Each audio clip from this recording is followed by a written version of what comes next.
Vamos lá então, pessoal, dar continuidade à nossa aula de hoje. E nessa aula, como eu havia comentado anteriormente, eu vou explicar sobre a fundação de Roma na versão mítica. Então pega lá, ainda continuando na página 412, você vai ver, nós vamos entender sobre a versão mítica da fundação de Roma. Olha só, para vocês entenderem. Segundo a mitologia, aqui nós estamos falando sobre a versão mítica da fundação de Roma. Segundo a mitologia, havia uma cidade chamada Alba Longa. Como que é o nome da cidade mesmo, professora? Alba Longa. Essa cidade, ela ficava ali na região da Península Itálica, tá bom? Ela era governada pelo rei Númitor. Como que é o nome do rei, então, professora, que governava essa cidade chamada Alba Longa? Númitor. Então, Númitor, ele era rei da cidade de Alba Longa. E esse Númitor, ele era descendente de Enéas. Esse Enéas era um herói troiano que ele fugiu da cidade de Troia, porque a Troia pegou fogo. Lembra da cidade de Troia, que eu comentei já com vocês? Então ele fugiu da cidade de Troia e ele, porque estava pegando fogo, enfim, ele saiu de lá e ele se tornou um herói. E esse Númitor é descendente desse herói troiano, certo? Essa cidade, chamada Alba Longa, não pode se esquecer, começou a prosperar muito, ficar muito rica, indo muito bem e etc. Então era uma cidade muito próspera. O que aconteceu? O irmão de Númitor, chamado Amulho, ficou com inveja, cobiça, porque o irmão governava uma cidade muito próspera, que estava indo muito bem. Como que é o nome da cidade mesmo? Alba Longa, certo? E o que aconteceu então? Esse Amulho fez o quê? Aprisionou o irmão dele, chamado Númitor, o rei de Alba Longa, e tomou o lugar dele. Ele aprisionou, deixou preso, e ele agora era o rei, no caso, Amulho. O irmão dele ficou preso e ele tomou o lugar do irmão dele. Como que é o nome do irmão dele? Númitor. Até aqui tudo bem? Então vamos continuar. Ao consultar o oráculo, o que é o oráculo? É uma pessoa que prevê o futuro. É uma pessoa que consegue prever o futuro, entre aspas, né? Então, ele foi consultar o oráculo. Quem, professora? Amulho. Amulho, que foi lá, que estava com inveja do seu irmão, que prendeu o seu irmão e tomou o seu lugar. Agora, ele que era o rei de Alba Longa. Amulho, ele soube que os descendentes de seu irmão recuperariam o trono roubado. Ou seja, ele foi lá e perguntou para o oráculo. E aí, oráculo, o que tem aí para o meu futuro, oráculo? Todo felizão. Olha, rei Amulho, eu estou vendo aqui no seu futuro que no futuro os descendentes do rei, antigo rei agora do seu irmão, Númitor, vai recuperar o trono roubado por você. Amulho ficou muito, mas muito preocupado. Ele ficou furioso. Não, isso não vai acontecer de jeito nenhum. Vou dar uma solução para esse problema. Eu não vou deixar isso acontecer de jeito nenhum. O que aconteceu? Olha só o que Amulho fez. Então, o que ele fez? Ele deu ordens para que seu sobrinho, o sobrinho dele, Lauso, fosse morto. Então o sobrinho dele fosse morto, morreu, não tem descendente. Obrigou a irmã dele, Réa Sílvia, então o nome da irmã dele, Réa Sílvia, a se tornar uma sacerdotisa e tinha o dever de se manter casta, ou seja, de não ter filhos. Então a irmã dele não poderia ter filho nenhum. De jeito nenhum. A irmã dele, como que é o nome da irmã dele? Réa Silva. Não poderia ter filhos. Você não pode ter filhos. Minha irmã, você não pode. Você vai ser uma sacerdotisa. Pronto.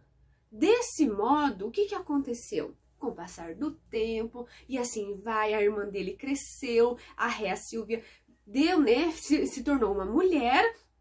E o que aconteceu? Ela era uma bela jovem princesa, ela era muito bonita, então as pessoas achavam ela linda, era uma bela mulher, né?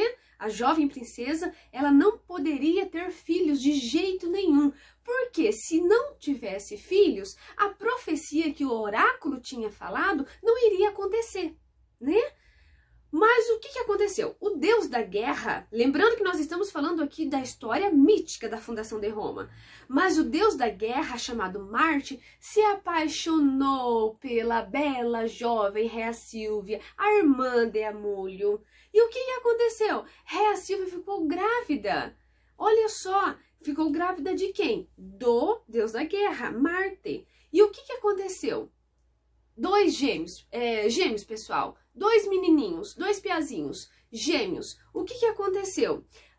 Com a ajuda das demais sacerdotisas, ela conseguiu esconder essa gravidez até dar à luz. Então todo mundo nem percebeu que ela estava grávida. Ficou ali até ela conseguir dar à luz a esses gêmeos, tá?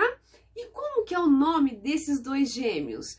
Quer dizer, desses gêmeos, né? Rômulo e Remo. Então ela deu à luz a dois piazinhos, chamados Rômulo e Remo. A notícia chegou aos ouvidos de Amulho. Amulho ficou muito furioso, enfurecido, ordenou que a mãe e os filhos fossem mortos imediatamente, rápido. E o que aconteceu? Os gêmeos, para proteger a vida deles, os gêmeos foram colocados em um cesto. Dentro de um cesto com a manta bem cobertos, né, protegidos, e lançadas às águas do rio Tibre. Então eles foram colocados no cesto e colocados ali na água do rio Tibre e deixado ali levar pelas correntezas, né? O cesto ele encalhou aí em uma das margens do rio Tibre. E o que aconteceu? Os bebês eles foram encontrados por uma loba que tinha acabado de dar a cria. E, ou seja, se essa loba tinha acabado de dar a cria, é porque ela tinha leite. Ela levou esses dois irmãos, Rômulo e Remo, para ali o seu ninho, né, para a sua toca, e os amamentou por muitos meses, como se fossem lobinhos. Então ela, né, criou, não deixou morrer esses dois meninos, né, os filhos de Rhea Silvia. Um dia, ao passar pela toca da loba, um pastor ali que estava passando, Faustulo, ele ouviu o choro dos bebês e começou a chorar. Ele começou a ficar, o quê? Será que tem bebê nessa toca de lobo? Como o pastor e a esposa do pastor não tinham filhos, ele resgatou e os criou como se fossem seus filhos. Então o pastor pegou esses dois bebês e começou a criar esses filhos. Com o tempo, o que aconteceu? Os irmãos, eles começaram a desenvolver beleza, força extraordinária. Então, todos ficavam encantados com a força e com a beleza desses dois meninos, né? Faustulo, esse pastor que pegou esses dois bebês, decidiu lhe contar sobre a sua origem, sobre a história de como que eles foram parar ali na toca da loba, enfim, e que não morreram. Rômulo e Remo ficou muito, muito furioso e começou a ter a ideia de partir imediatamente para a cidade Alba Longa, para libertar o avô e também se vingar do tio, por ter feito tanto mal para a sua mãe e também para o seu avô. A profecia, enfim, se realiza. Ou seja, Amulho foi morto, aquele rei que tinha usurpado o trono do seu irmão Númitor foi morto, e Númitor retornou à coroa de Alba Longa. Ele se tornou rei novamente. Como recompensa, o que aconteceu? Númitor deu aos seus netos, os dois meninos, o direito de fundar uma cidade no local onde havia sido encontrado quando era bebê. Então, Númitor deu ali de fundar uma cidade ali no local. Os dois fundaram essa cidade. Só que com o tempo, os dois jovens se desentenderam. Eles não começaram a se desentender entre si. E Rômulo acabou assassinando Remo. Olha só que coisa. Ele acabou assassinando Remo e tornou-se o primeiro rei de Roma. Quem? No caso, Rômulo. Rômulo, ele assassinou Remo e ele se tornou o primeiro rei de Roma. Na próxima parte da aula, eu vou explicar para vocês o surgimento da questão da explicação histórica do surgimento da fundação de Roma. Então fique aqui, na próxima aula eu vou explicar para vocês. Clica lá e volta aqui comigo. Ainda não acabou as aulas de hoje. Espero você!